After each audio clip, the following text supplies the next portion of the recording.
Welcome to a brand new episode of TVGP's We Roguelike It. I'm your host, Boston. Joining me as always is Moonpeer. Hello. We're here for week 3 of City of Beats. How was your trip in the city this week, Moon?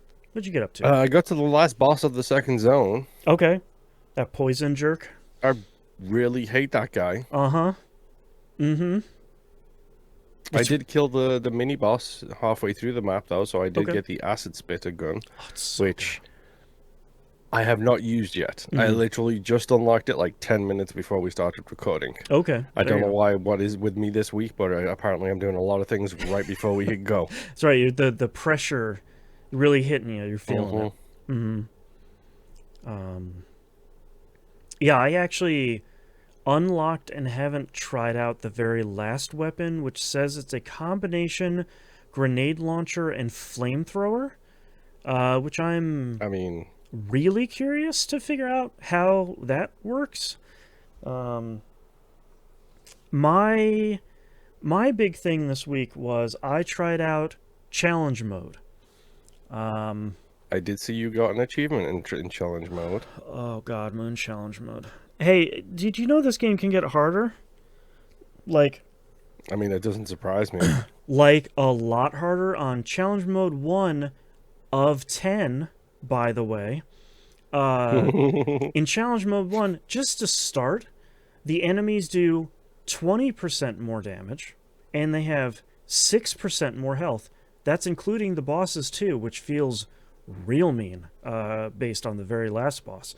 Um, and on top of that, there are just random lightning strikes that happen that have a like big electrified area on the roof of the building that is electrified.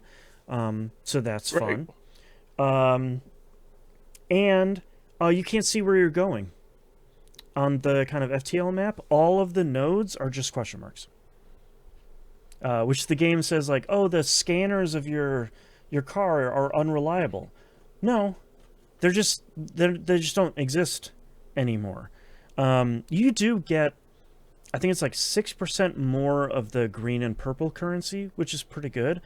But wow, man, like that's really hard, and I beat it on my second try, which I feel like was hmm kind of a minor miracle. Um, and I got a ton of currency, which is really great. Oh, we had talked about last week the limits on the green currency, the kind of skill tree Yeah, the part. 500 cap. It's actually higher than that. There's a message in there that I didn't read before because I'm bad at that. That cap goes up the more in the stuff you clear, or more in the game that you clear. So mine right now Oh, okay. is 3,000. I was like, okay, Oh, so that feels a lot better at that point. Like 3,000 yeah, seems more manageable. there's a lot of interesting things in this. Like, have you got the upgrade that does nothing at any point? I did buy a white rarity upgrade that does nothing, which in the end of the game did nothing. Uh, Yes, and I, and even like it has like text which is like, yeah, this does nothing. Don't pick this one. yeah, I don't even know why this is in here. the game Um, later is very much like, I told you it does nothing. It still does it does nothing. nothing. And Yes. I did run across a gold quality it does nothing at one point, and I really should have picked it up, and I didn't, because I feel like if the does nothing is gonna do something, it's the gold quality It's does gonna be the nothing. gold one. Exactly. Yes. So I should have picked that up, and I Um, didn't. has your car ever left you behind? Yep. I had a real moment of like, where's my car going? Wait, it just left me here? Uh-huh. And the game was basically like, LOL. Nah, I'm just kidding. Anyways, let's keep going. I was like, Yes. oh jeez. I had the exact same thing where I was like, wait, it literally just left. Yep. Like this car just drove off Uh completely.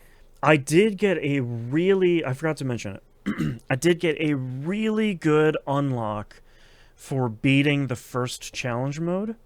and that was I got another extension slot, so now I can take 4 of those the extensions you buy with the purple currency. I can now enable 4 of those per run, which is a pretty solid upgrade. Truthfully, I was a little when they were like, "You got another extension slot," and I was like, "Okay, cool." And they were like, "No, now you can do 4 in a run." I was like, "Oh, well, now that's pretty good actually." So great, I'll take that. So that was kind of a nice bonus. I did like the extension system. I think it is pretty great. Yeah. Did you ever get told off for not using an ability by the car? Yes. Pretty early on, the game was like, "Hey man, do you want to like maybe start using your power shot? It's pretty good. That's why I call it a power shot for a reason." I was like, "Okay, Yeah. thanks for the sass." Like, I guess that power shot does like double damage, right? Like that's what it does. You do know that, right? Yeah, I'm like, I It's like, thought I was using it enough, but okay, apparently not. yeah, apparently not. Thanks, sassy hover car. Jeez. Mm-hmm. I have been. I have talked about. I think it was maybe in the first week in my like minor frustrations about the kind of game sassiness and sarcasm.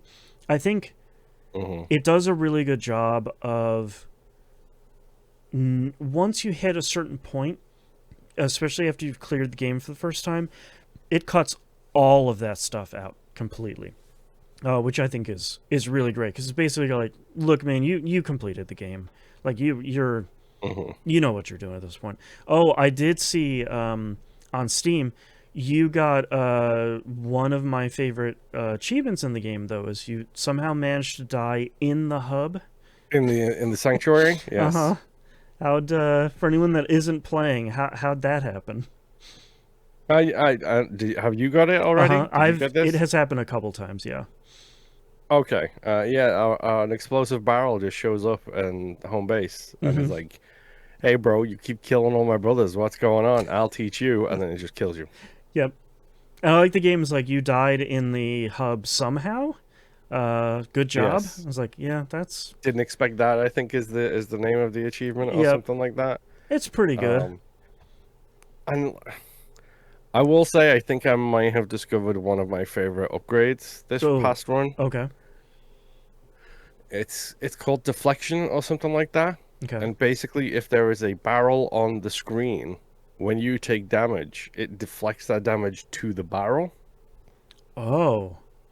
I don't know if I've seen that. That's interesting. Which is super useful for if you're like me and you take damage maybe once every like 20, 30 seconds. That means that every time a barrel spawns, it gives me that wiggle room I need to be able to take the hit and then move on and, avoid the damage for the rest of the time. That would be a really great combo too with an upgrade in the game that I didn't understand. So like this is like proof positive of kind of one of the rules I think we live by in a lot of roguelikes is like, you haven't seen it before, you need to just take it. Like just see what it does. Because there's one that's like every time you blow up a barrel, enemies in the area take damage, like lightning strike damage. And I was like, well, that doesn't seem very good because I can't usually hit enemies and like get them in the radius of the barrel, even though it's fairly large. No, the area they mean is the entire stage, like the entire rooftop. Yes. And I was like, oh, that's significantly better than I thought it was. Okay, cool. So like at that point it's like, oh, now you can potentially have like a really interesting barrel run of breaking a barrel, having it suck enemies in, hitting them with lightning, like all this extra stuff. And I was like, okay, that feels like it opens up like a considerable amount of build options there, which I think is really fun. Yes. Do you know what the worst part about that is? The barrels in the second zone do toxic smokes. Yep. The ones in the third area do this like fire burst. If you get hit by it, you catch on fire. So do the enemies, but I'm not gonna hit any of those. I'm just gonna hit myself, time and time and time again. Yup. Yeah. I do still like this game. I know that I am like, it Yes. sounds like I'm frustrated by it. I'm not really. It's really hard. Like it is definitely one of the more difficult roguelikes we have played. Um and I don't think that's a negative. It's just also like it's a really intense game for the entirety of your run. And Hmm. that kind of means that I've said it before, but like that kind of means I can't play it for a super long amount of time because each run is so like mentally intense. Uh, Yes, and it's I think it's a thing with rhythm games, which is like this is not a case of you can like music or rhythm based games. You cannot unfocus. true. You have to like sit there and like zone in on every single thing that you do because like the rhythm matters, the beats matter, like Hmm. everything, like the stupid enemies that shoot you when they release their shields, like Yeah, knowing the beat to defeat them is vitally important. yeah, and like counting the, you get used to like the rhythm and the counting of the a certain enemies, like the ones I talked about. I think it was last week. That like boom boom boom boom boom boom, bwomp, like those enemies. I was like, okay, Uh-huh. I know when I hear that kind of bwomp noise, I gotta rush in. I gotta hit him with the power shot, and I gotta dip back out to safety. So like, you're right. I think it is the game's difficulty, but also the rhythm portion of it is like you have to stay locked in the entire time. Because if not, the game is more than happy to hit you with like what feels like 30 projectiles at once, especially in the second Uh-huh. boss fight. Where it's like, okay, the boss is here shooting a giant poison laser. Also, it just spawns 7 enemies. Good luck. It's like, oh Jesus, okay, oh boy, here we go. Nope, I'm dead. Um, so like, I do like this game a whole lot, but it's one of those of like, if you're looking for something different and you're looking for something cool and you're looking for a challenge, that's definitely City of Beats. 100%. Hmm. Yeah. All right. On that note, thank you so much, everyone, for joining us. We have one more week of City of Beats here before we move on to our science. We move on to our next game here. So thank you so much, everyone, for listening. We'll see you all next run. Bye. Oh boy.